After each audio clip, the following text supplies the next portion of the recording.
Good afternoon, everyone. We'll get started as people are rolling in with a few introductory comments. My name is Pamela Robinson. I'm a professor in the School of Urban and Regional Planning at Ryerson, and I'm the interim academic director at City Building Ryerson. We're delighted to have you with us for our Research and Focus session today. My co-moderator today is Michelle Allen. Michelle is a Master of Journalism candidate and a student data journalist at the local news data hub.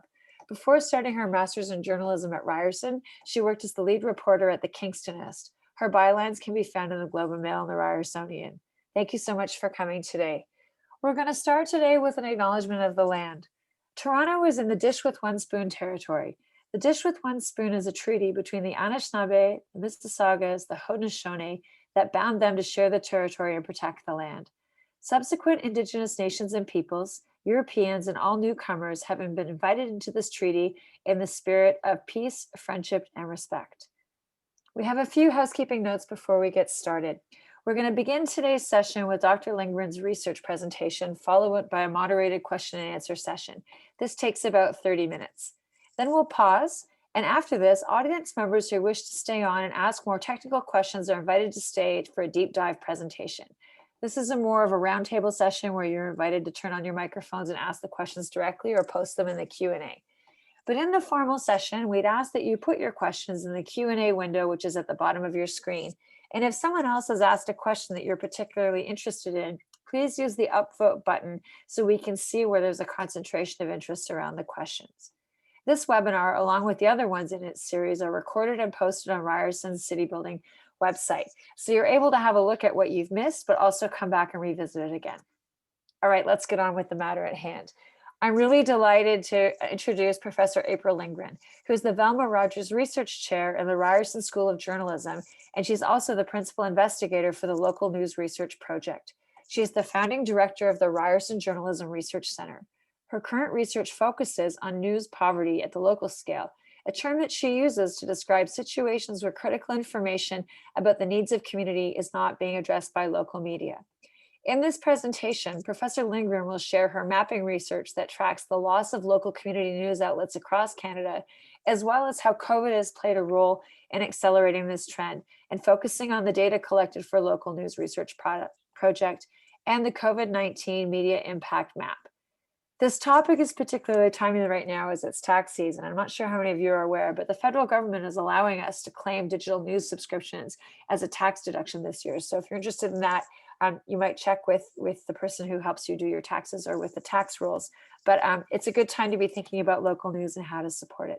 So without further ado, I'm going to pass the microphone over to April Lindgren. Off she goes. Thank you so much, Pamela. I'm very delighted to be here today. I have some slides to show, so I thought I'd just share my screen with you and put those up, and we can have a look at them, and I'll take you through the presentation.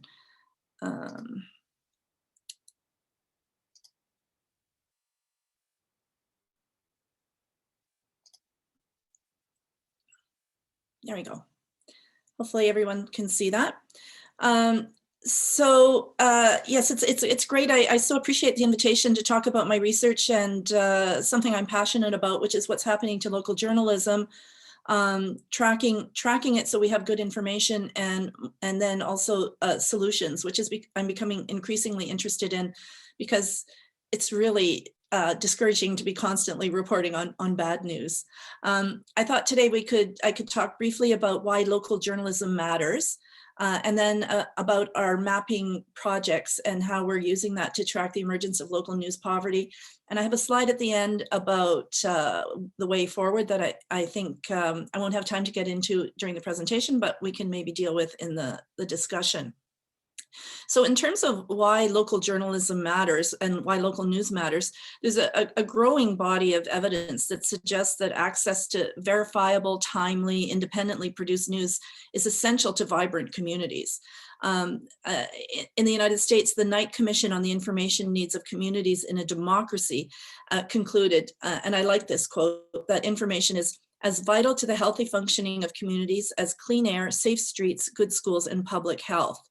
The Commission and a growing body of scholarly research has found that local journalism builds community by providing residents with a shared set of facts and information, that it's a way to hold public officials accountable, and that it equips people with information they need to work together to become involved in official decision-making early enough in the process to actually make a difference.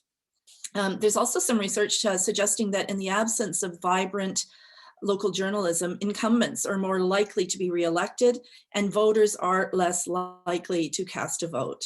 Another study has suggested, this is from the States, that governments are less likely to be good guardians of the public purse when nobody's keeping an eye on them. And of course, the vacuum created by the loss of local journalism creates a void that's an opportunity for vested interests, rumor, and misinformation to slither in and pollute the environment, the information environment. And among other things, it makes it more difficult to govern.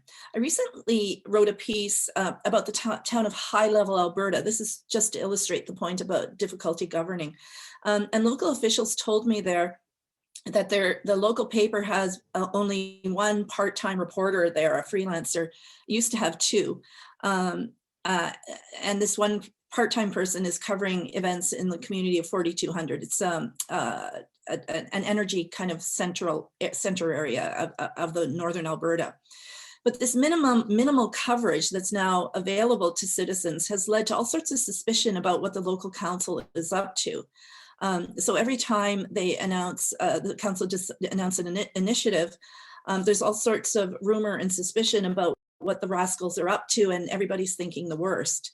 So this became such a problem that the council actually decided to stop advertising directly in the newspaper and instead buy a subscription for every household. And in return, they get one free page of one open page where they can put their municipal announcements and other information from the city.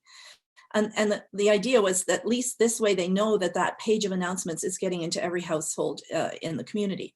And I think it demonstrates a couple of things. So even though you can have a local media operation, it might be a ghost of its former self in the sense that it's not providing the news and information that a place needs to thrive.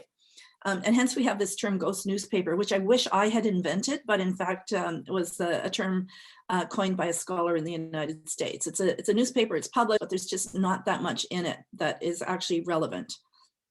And I think, you know, the high level example also demonstrates that effectively functioning local government needs effective local journalism.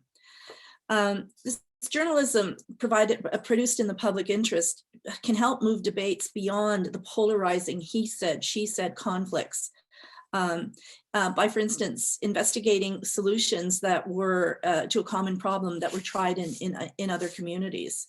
And also, of course, by flagging issues early on so that there are no surprise announcements like the bulldozers moving in at the end of your street to make way for the 4-lane highway that's going to be built there and you had no idea that it was coming. So my research focuses on what I call local news poverty, and that's the extent, I think of this as the extent to which local news media are or are not meeting 8 critical information needs that scholars have identified, have identified as essential for navigating everyday life. And these critical information needs include information about emergencies and risks, and we saw that happening in High Level and with the forest fires in Alberta as well. Education, the Calgary floods and the forest fires, education, transportation, economic opportunities, the environment, and civic and political matters. And of course, health issues, as we've seen so clearly demonstrated during the pandemic, where surveys are showing a significant reliance by people on basic news sources. So local news poverty, I argue, is greatest in places where residents have limited or no access to timely, verified, independently produced news about one or more of those critical information needs. Now, Made in Canada research, unfortunately, is limited on the extent to which local news poverty is occurring. So my work focuses on trying to track its emergence and as I said more recently, exploring solutions. You can get a sense of the extent to which there's unequal access to locally relevant news and information from this slide, which is from an earlier research project that we did. It shows the number of local news stories about races for Member of Parliament in the 2015 federal election. We did it per 10,000 registered voters. Now I'm just showing you one of the variables we looked at, but you can see that if you lived in Brampton and you wanted to find out about the local contests during the month before the 2015 federal election, there were only 43 stories about the local races for MP to choose from. Voters in places like Peterborough, Kamloops, and Thunder Bay fared better. Although there are some issues there that we need to look at in terms of the quality of the stories, because more isn't always immediately associated with better. It's a complicated business. But I'm interested in what accounts for the differences in the service and the news available to people in these communities. So that's something I'm hoping to focus on more in the future. But before I can do that, one of the things we had to do was to assemble data on local news providers at the community level and what was happening to them. And this lack of information has been a serious problem in policy and other debates. For instance, the House of Commons Heritage Committee held hearings on Canadians' access to local journalism in 2016 because they were so concerned about repeated headlines about the closing of local news operations. And at these hearings, multiple witnesses pointed to major data gaps on everything from the amount of local news actually being produced to number of boots on the ground doing that reporting. One witness put it like this. They said, there are a lot of opinions and very little data to act upon. So in advance of that committee in 2016, we had already tried to address this problem by launching the local news map. And I created this map with John Corbett at UBC. And with it, we track local news operations that have closed or opened or have increased or decreased service. And we have gone back to 2008 to assemble the data. So each one of these markers comes with a pop-up, and you can read what happened. And to ensure the reliability of the data on the map, we require inclusion of a link to the source of the information. So that's just one way that we can ensure the integrity of the information on the map and build trust.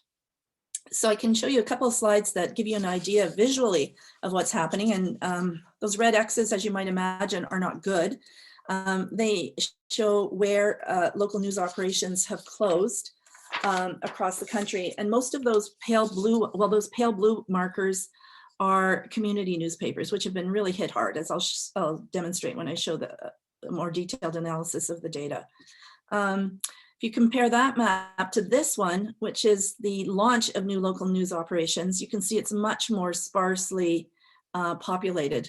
And that's one of the stories, of course, that the map conveys, which is their news organizations at the local level are closing much more rapidly than they are launching. This gives you a sense of the information on the map. We have more than 700 markers now dating back to 2008.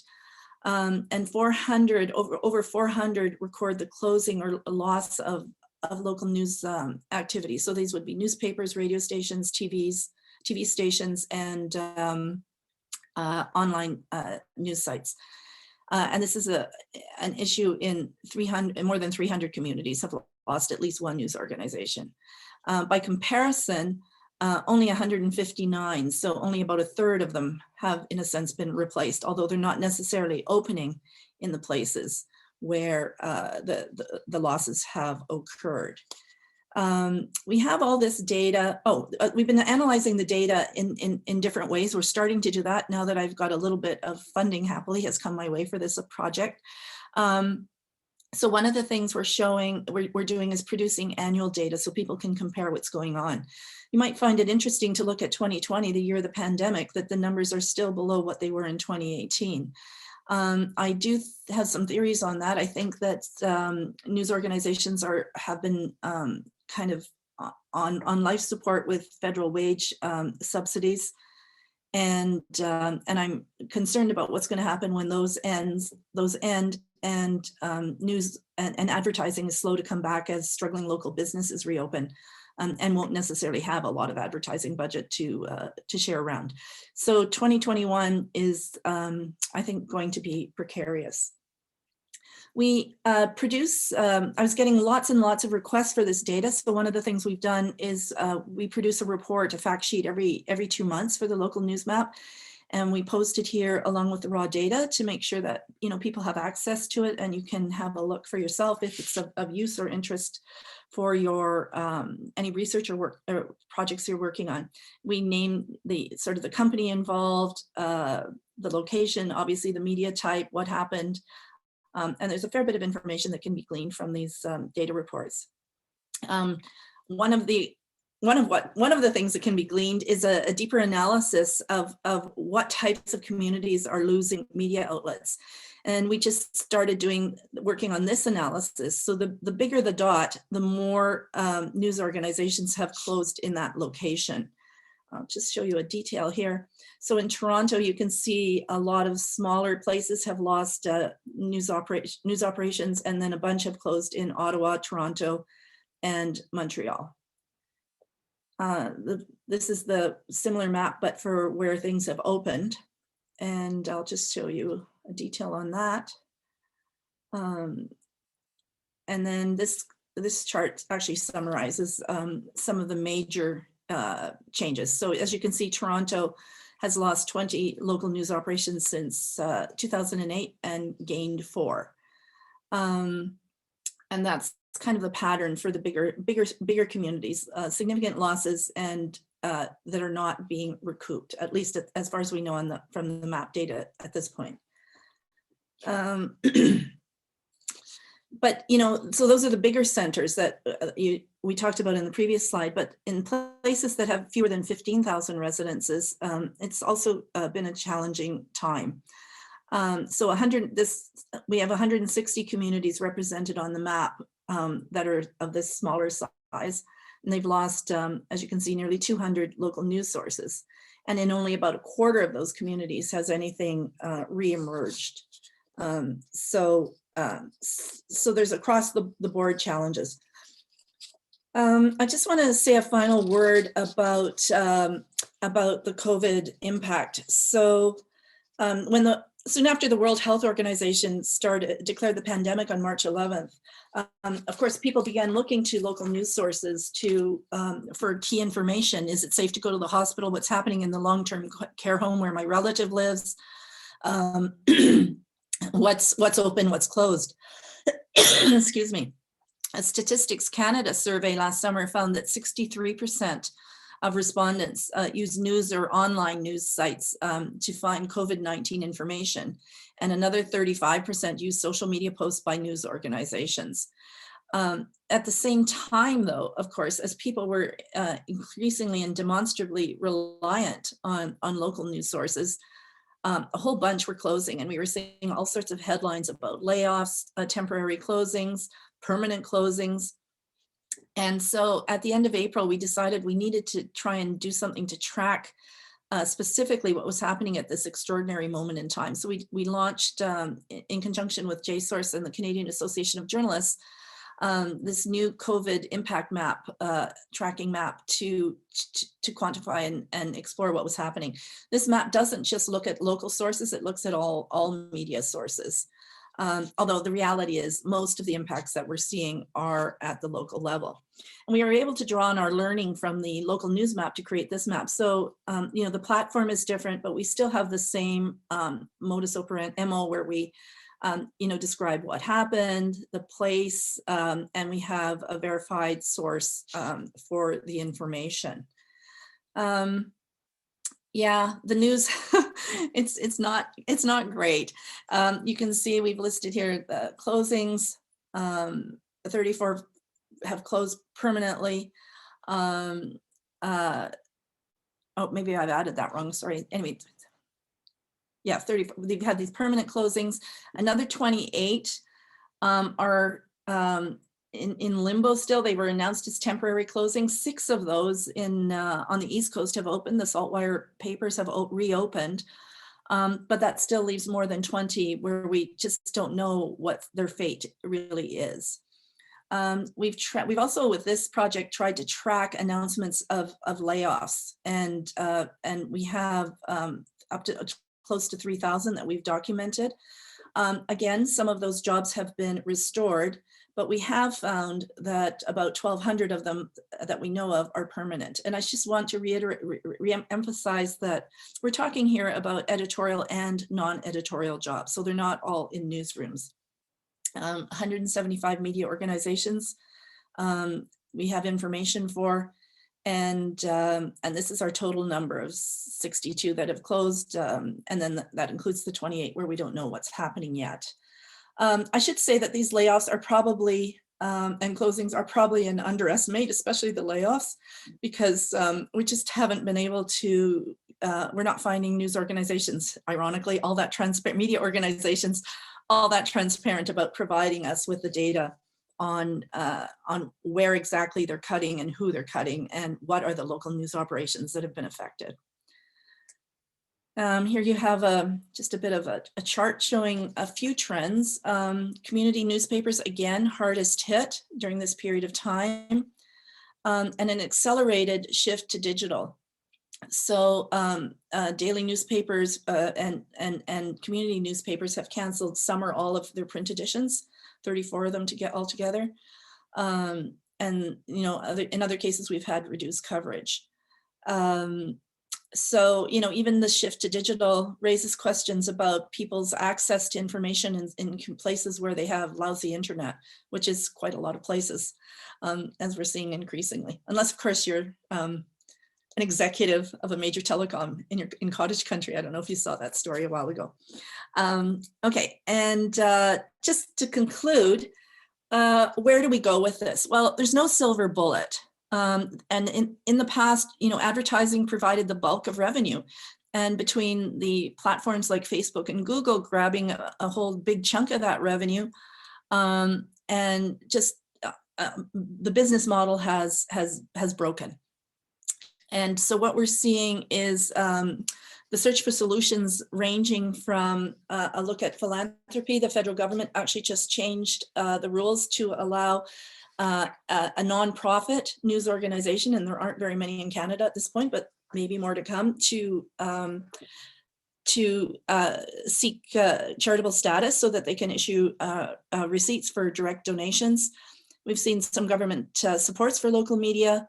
I'm a big believer in the potential for newsroom collaborations, in smaller centers, the collaboration amongst 2 or 3 or 4 really tiny but struggling news operations, at least on some bigger projects that can be done in the public interest. There are some community alternative revenue generation models that are being pursued. Some very interesting journalism school initiatives, which I can talk about if people are interested. And then, of course, producing news people need and want and have to read, compelling news because it's so important in our lives and in the public interest. That is also a major strategy for attracting a loyal and engaged audience. And of course, we saw just in the last week or so the idea of a online casino, which has been announced by the Toronto Star. So that has also, I guess, made casinos. I should be adding casinos to my list. So I'm going to stop there and take questions, I guess. Thank you, April. So before Michelle asks the first question, we'd like to remind everyone who's come to join us today that if you've got questions, feel free to put them in the question and answer box at the bottom. Michelle, over to you. Thanks, Pamela. So April, my first question is there a role of post-secondary institutions in local news recovery? Local learning institutions collaborating with local media outlets or working with local governments in strategies and student opportunities, for example? Yeah, I think there is. I mean, if a community is lucky enough to have a post-secondary institution with a journalism program, there is work that can be done. And we're seeing some of this already. For instance, at Concordia University, it's the home to the Institute for Investigative Journalism, which is a collaboration of journalism schools actually from across the country. So students are participating in major investigative projects that are having a huge impact. So a recent project that they did in the last year or so was a look at inadequacies in how municipalities are dealing with lead in drinking water at the community level, and not being very transparent about it, not having programs to deal with it. And that project was nominated for a Michener Award for Public Interest Journalism. It was such a high impact project that resulted in all sorts of changes in policy and initiatives by governments to be more accountable and effective in addressing a problem like that. So, and at Ryerson, in our program, we're just launching at a very small level, a project on data journalism, where the idea is that students will be working to find data sets that have inherent in them a whole bunch of stories for a whole bunch of municipalities. So in this project, we look for this data set. I'll just use this as an example, maybe funding for long-term care on a community level. Maybe we can get a data set that has all of the community, a whole bunch of communities and the funding, and then we're going to work with the Canadian Press Wire Service and use automated journalism to generate a story for every community and make it available to these small newsrooms that could never or would find it very challenging to do a project like this on their own. So that's an idea of how we're trying to really effectively produce news that people can use at the community level and help out news local operations. And I should say, with the Data Hub, the idea is that in the longer term, in addition to turning out really highly qualified data journalists, young data journalists, we would become a resource for small newsrooms when they get a data set that they don't quite know what to do with. Okay, April, next question's for me. And just a reminder again, we welcome questions from our participants too. It's really clear that COVID has had a significantly detrimental effect on local news outlets. Do you think that there's a potential for the situation we're in the pandemic to underscore just how important it is for people to have access to local news that's rigorous and verifiable, especially during a time of crisis? And what could a post-COVID local news ecosystem look like? Well, I mean, most certainly it's an absolute case study, as the surveys are showing, in terms of where people are going for information that they can rely upon. And you know, they're not going to end up on Facebook and get Uncle Joe's tweet about how if you get the vaccine, Martians are going to be implanted in your brain. You know, you're going to get verified news from reliable news sources. The question is, does that translate into people being more willing to pay? And we'll have to see. I mean, I just actually don't know the answer to that. I mean, I think certainly local news organizations can make the case that they were there for their communities, and now we're hoping our communities can be there for us. You know, in terms of the news operation. I mean, there has been some indication that willingness to pay for news has increased from 9% online of Canadians in terms of buying some sort of online paying for news to 13% more recently. But I mean, that leaves a pretty big gap there for funding. I mean, I think the opening up of the philanthropic field is also has potential because people can contribute more directly. And get a tax receipt. I mean, there's a benefit to it. But as I said, there's only so far under the new regime, only one news organization, a group of papers involving La Presse in Quebec, has qualified for this. A couple of news organizations have been grandfathered, but it's limited so far. So we're just coming up on the end of the formal part of this webinar. I'm just letting everyone know we'll pause for a few minutes and then move into the informal session where we can answer more questions. It's a curious thing to think about subscriptions. One of the things I think that many households have found over the course of the pandemic is that they're subscribing to lots of platforms, particularly online streaming platforms for video. And in my world where I study urban platforms, you know, the gold standard is the Rundle, the renewing subscription model. And so I wonder if we'll start to see a collaboration between, say, for example, CBC streaming and news, for example, or maybe Netflix. If you subscribe to Netflix, they start to build alliances with local news or something where you get your Netflix and it also includes access to local news subscriptions. Maybe there'll be some creative collaborations that we'll see down the road. Pamela, I think you could be a news entrepreneur. Maybe. Okay, so I'm going to say thank you very much to everyone who came for the formal part. This little banter interaction back and forth is what comes in the second half of this. So we'd invite everyone to stay, but I'm just going to pause and say thank you. Remind everyone that the recording for this session will be available on City Building Ryerson's website. And also we hope that you'll come back and join us, because these research webinars continue through the spring, including one next week for International Women's Day. So thank you very much. Thank you, Michelle, for co-hosting. Thank you, April, and thank you, the staff and team at City Building Ryerson. Stay tuned and we'll be back in 30 seconds for more banter. Thank you.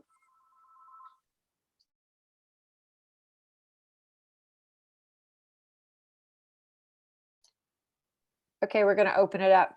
April, there's lots in the question and answer. Michelle, do you want to pick one first? You can read out the person's name. And if those folks are still here with us, we're happy for them to join online too. So go ahead, Michelle.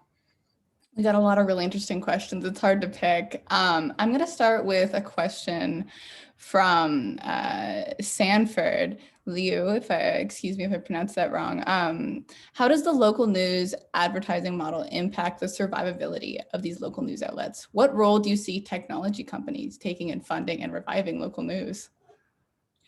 Well, obviously the Australian example is something that everybody has been following really closely. But I think the critiques I've seen of how that's playing out is that the beneficiaries are actually the big news organizations in Australia. And it's not so clear to me how the little mom and pop operation is going to survive. Sorry, of course my phone's ringing in the middle of this. And how that model can be translated into the very local level. And of course, we don't know what the federal government in Canada is going to propose on this front. So, I mean, I do think that there's a very strong case to be made that the platforms should be paying. And every country is looking closely at the Australian model, where, if you don't know, there was a big standoff, and at one point recently, Facebook said, "Well, that's it, no more local news links on our Facebook site," and that lasted for a week or so, and now they're back into negotiations about payments to news operations.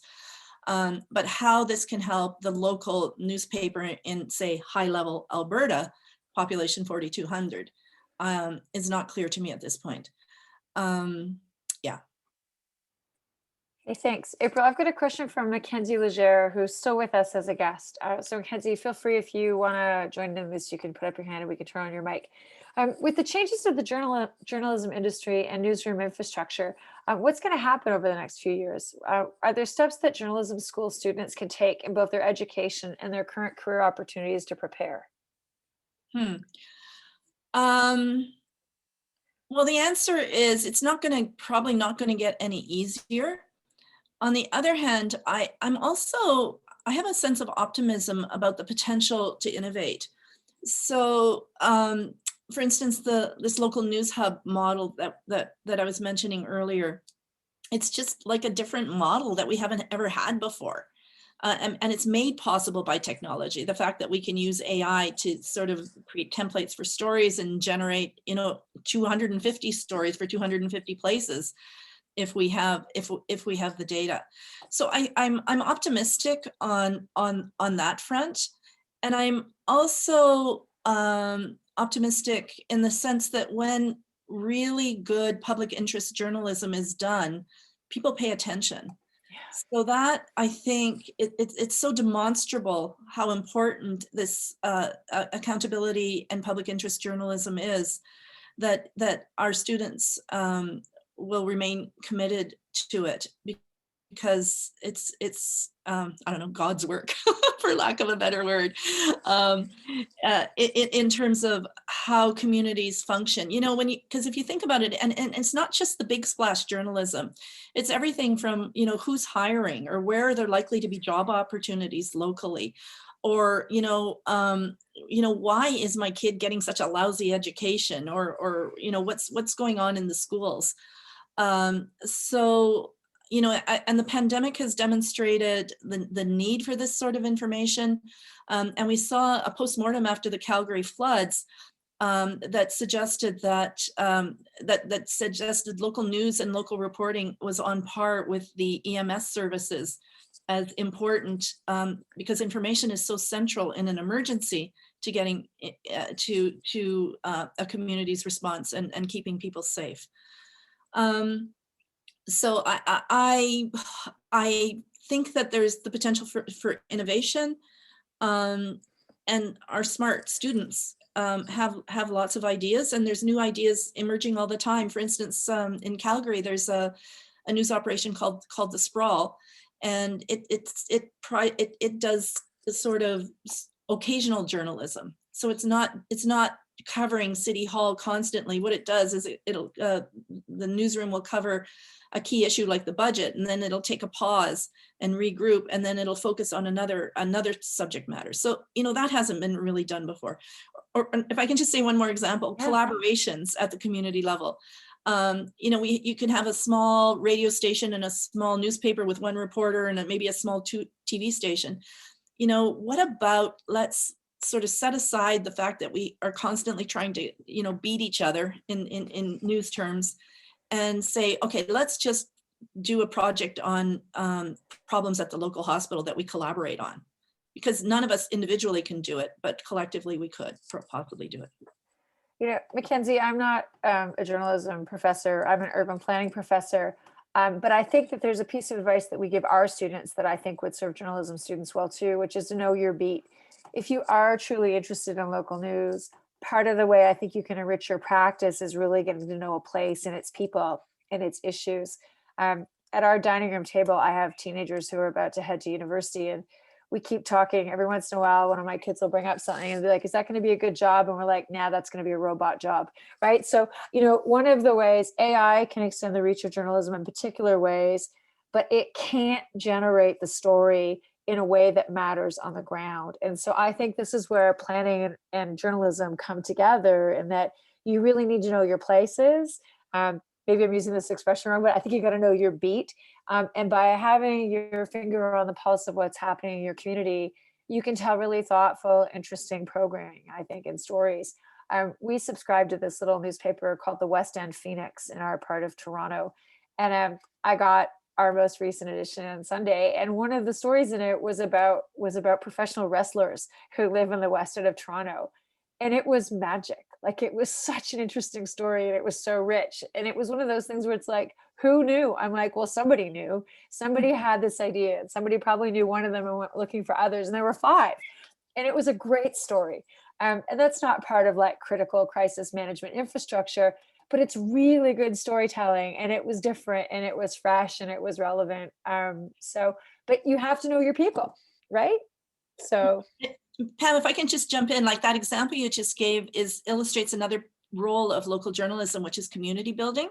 So yeah, okay, the wrestlers, it's not life or death, but it's something that you're going to talk about with your neighbors. And so that's the role that news, it's an example of how news builds communities. But I just was thinking, community, Mackenzie, to your question, the federal government has launched this thing called the Local Journalism Initiative. So it's $10 million a year for 5 years, where it's hiring journalists to go and work in in newsrooms that where they have identified a gap in their reporting. And I think this has been quite an opportunity for a bunch of local younger journalists to go on an adventure for a year to places, I know, smaller newsrooms where they're hiring people into these positions, and to play a really, really important and significant role in their in those communities. Okay, so we've got 2 other questions. This one's from Brian McLean. Are there innovative ways to portray paying for news service? I keep seeing on Twitter snarky comments about paywalls as if they're an affront, rather than accepting that people can't work for free. Yeah, there's a lot of experimentation and investigation of the business model side of things happening, particularly in the United States. I think the key here goes back to some of the earlier points we were making about showing a demonstrable value of the news to the community. But also you can overcome that snarkiness by building relationships with those readers, so that the relationship between the news organization and the audience is more than just a transaction. And by that I mean if we ever are released from our houses, news organizations have been doing more in terms of holding events on say topical issues. So it might be on domestic violence in the community, and so they bring together people to talk about that, researchers, scholars, community members, community activists. And then they can sort of show value to their community by advancing that conversation and addressing a tough issue. And as an aside, so maybe that makes people see that it's more than just something to purchase a subscription, but a way of supporting that part of your community. And as an aside to that, it's a way of, you can sell some sponsorships for those sorts of events to local businesses. Okay, so the last question of the Q&A is about the 15-minute city. And Susan Fletcher writes, urbanists discuss the 15-minute city. How might this affect the perception of local news? So for folks who don't know what that is, the mayor of Paris, Anne Hidalgo, and her team, including a planner from Colombia, have been talking about a 15-minute city, which is the new kind of labeling and wraparound about what we call a complete community, that you should be able to access the things you need within a 15-minute walk away from your house. And so it's a lot easier to accommodate in dense urban environments, but also sometimes similar to what smaller communities have, in which everything is hyper local. Michelle, you can answer this too, maybe after April weighs in, but do you have thoughts about how there's this kind of new, like a return or a revigoration of like the new local, is that going to impact news, do you think? Yeah, I mean, there's a growing debate in news about what local means and what community means, because of course it's virtual. I mean, increasingly news is virtual. So, in the determinants of what was newsworthy in the past, one of the key factors to that is proximity. So it's happening close to you. So to that extent, I think there is an appetite for that. It poses challenges in terms of revenue, though, revenue generation and to survive, because there's only so many, and you're within that 15 minutes, you've got a pretty limited number of potential advertisers or donors or people. So I think there's kind of an inherent challenge there in some ways that we need to, it's yet another dilemma to think through. Michelle, do you have thoughts about that? Yeah, I'm familiar with the concept of the 15-minute city, and I keep thinking about how nowadays I feel with social media, especially with algorithms that can tailor content directly towards, what has been collected on our previous interests, other things we've clicked on. I feel like people are developing an appetite for more and more like highly tailored content, and I'm kind of interested to see how that will play out in terms of like hyper local content. Yeah, it's interesting if you combine that with the technology that we have, for example, embedded in all of our Toronto street furniture, which has near local push capacity. It could be, it looks like the city of the future, right? Where you could be walking through your neighborhood and your phone's getting pinged by, local businesses offering things, but maybe news is happening at the same time. So it's a curious thing, but the local community distinction is super interesting, April, because you could be part of a community of people who are geographically dispersed, but also interested in local news, right? Yeah. And I mean, it's, I certainly, there's the potential to tailor that news. Part of the challenge though, is that with the algorithms on the platforms, those sorts of really local stories tend not to appear. Or not to have a high profile. So that's, people going to those, the social media platforms are getting national news. And that's one of the areas of challenge. And there are significant problems with algorithmic bias, right? Yeah. And that algorithms are actually weaponizing things against people, particularly in equity seeking and racialized communities. I mean, there's a whole, I don't know if you've seen the book, I'm gonna have to look it up when Michelle asks the next question. But it's good. There's a good recent book by Charlton McWan about Black software that's fantastic. That really tracks the impacts of algorithmic bias. Okay, I have a question, April, that you don't know about, but I'm going to ask you anyway. It really relates to thinking about new forms of data to inform what would be community and local news. in my work as a planner, I study data and technology and what it means for cities and their form. And I have quite a complicated relationship with these Ring doorbells and video doorbells that are now capturing people live in community action settings. And some of those firms have hired their own journalists to start writing stories about what people are picking up on their cameras. In their benign use, like I have lots of friends who track feral cat visits to their front porches, but other people are using these cameras for different purposes. And these cameras capture people in the public realm where people aren't expecting to be surveilled. But the people who own the platform companies have hired journalists to write stories about what these cameras are picking up. So what's your thought on that? That's an entirely different kind of local news platform. Yeah, so Pamela, I guess I would take issue with whether it's actually local news. Because, I'm always careful when I talk about what I'm referring to when I talk about local news to say it's timely, verified, and the third one, really important one, is independently produced.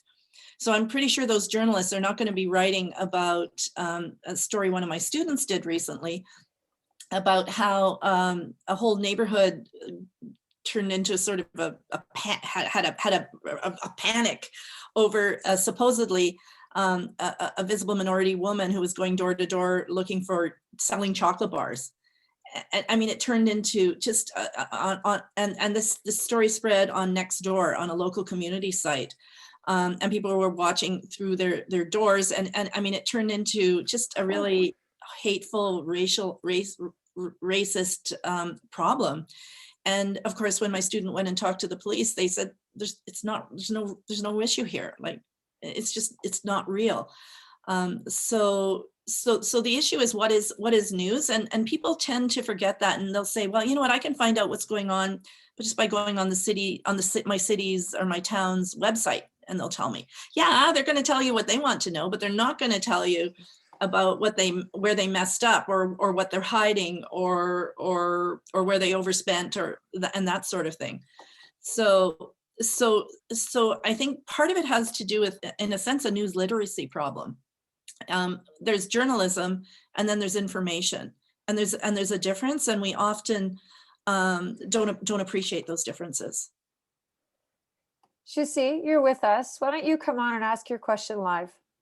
Shusi's Rang from the planning school. Let's see if she comes. If not, I'll just read her question. Okay, I'll add Shusi's question. Oh, it just got closed off. Oh, Shusi, okay, come on. We'll let you on. Okay, hi, April. Hi. Thank you so much for your presentation. Very interesting. I actually was thinking about the role of ethnic media in supporting local journalism, especially in neighborhoods with high concentration, with the concentration of immigrants and racialized communities. Because many of those communities, they are not necessarily bound to a local place, and they are actually, in fact, connected across geographical boundaries, nationally, regionally, or transnationally.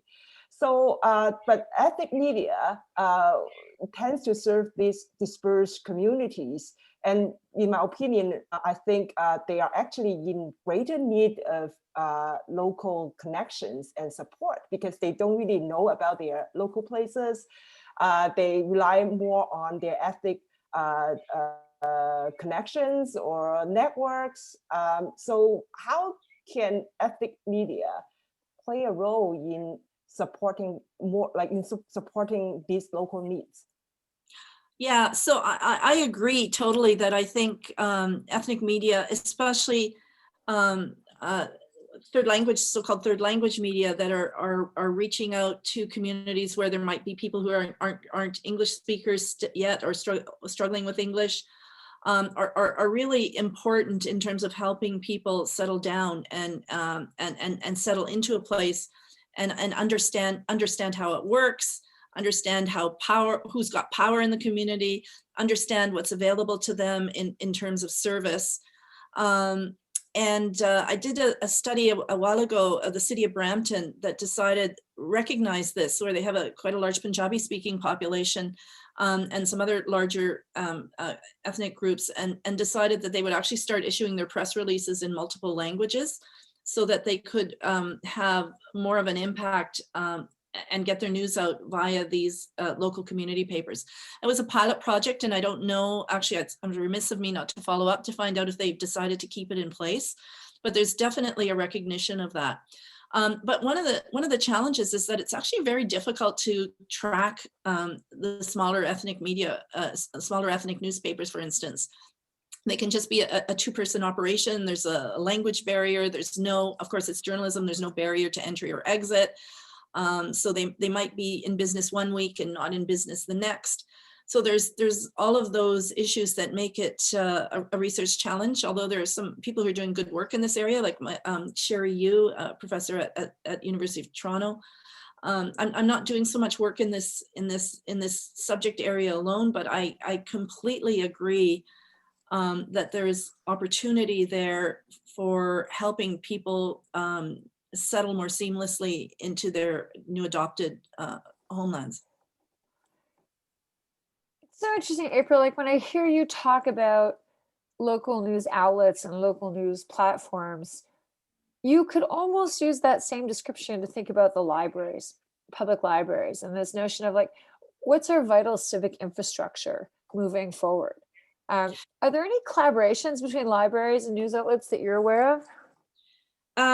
Not that I'm aware of, but I do know that in a couple of communities in the at least one place in the States, the name escapes me, but where they were so desperate for information, reliable information, that the local library actually started to produce. They called it an information pamphlet, but in fact it became a newsletter and became an important source of reliable information in the community, because there just was so little else that was available. Yes, I mean, libraries, I think, are powerful information generating institutions with people that have trusted ability to share information that's not invented, basically. So there is, but again, you know, I mean, librarians are also in the business of being librarians. It's not a full-time job of going out and attending meetings and reporting report what's happening on meetings, or digging a little deeper into issues. So I think they can be part of the information infrastructure of a community, and scholars have, you know, tried to look at sort of information flows within a community, information sources within a community as one big infrastructure. And librarians are part of that. But I really make the case that having somebody whose job it is to do this in a professional and committed way is important, is really a really important part of that. Yeah, I wasn't suggesting they should replace each other, but more that they're both serving similar goals using different skills and different techniques. And agree. I hadn't actually bridged that connection in the same way until you started talking. Michelle, do you have another question you want to ask April as we move towards winding up? I did have one more question. So, Awesome. April, your research shows how particularly vulnerable northern communities are to loss of local news outlets, in particular print media. What do you think accounts for this? What is unique to northern small communities rather than small communities in general?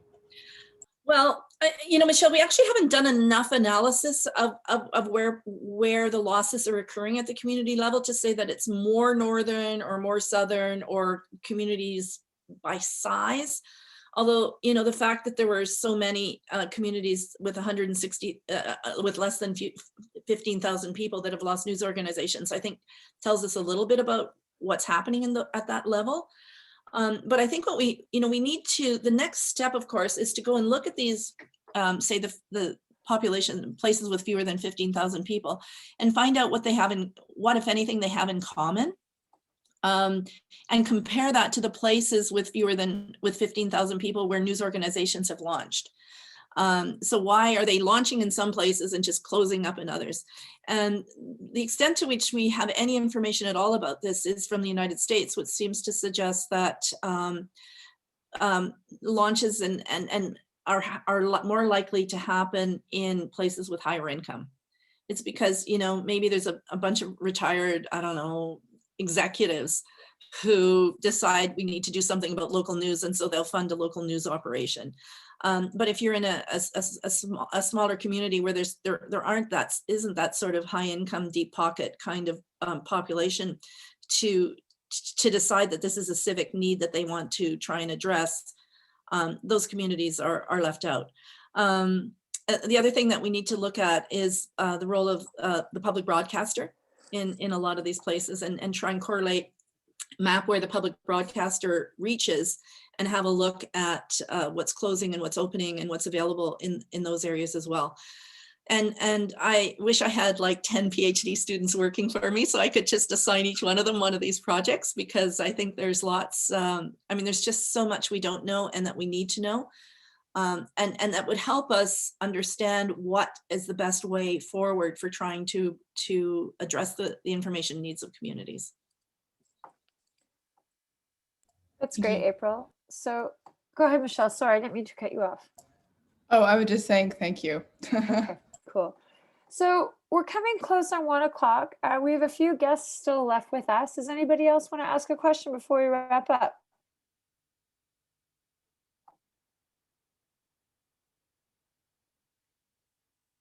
This is a quick pause. Not seeing anything coming in the chat. So I think we'll use this time to say thank you. Thank you to Michelle for co-hosting. Thank you to City Building Ryerson. Thank you to everyone who stayed to participate. And most importantly, thank you to April. Thank you for sharing timely and vital research on something, the tent of city building is big. And local news and community news are things that everybody has an appreciation for and can have a point of connection with. And I suspect that people who came today will start paying a little bit more attention to both the arrival of community and local news, but also perhaps sadly its disappearance. It's easy in a time of distribution and COVID, things can change and sometimes it's hard to get your head around them. And so April, you've given everyone good food for thought, and hopefully maybe people will feel inspired also to go out and support their local or their community newspaper, because it's really clear from your research that they only work when people in the community actually step up and support them. So thank you very much. Thank you. I really appreciate the chance to talk about the work we're doing and to try and convert people to the local journalism cause. That's great. Thanks so much, everyone. Have a great weekend. Stay safe. Bye-bye. Thank you. Bye.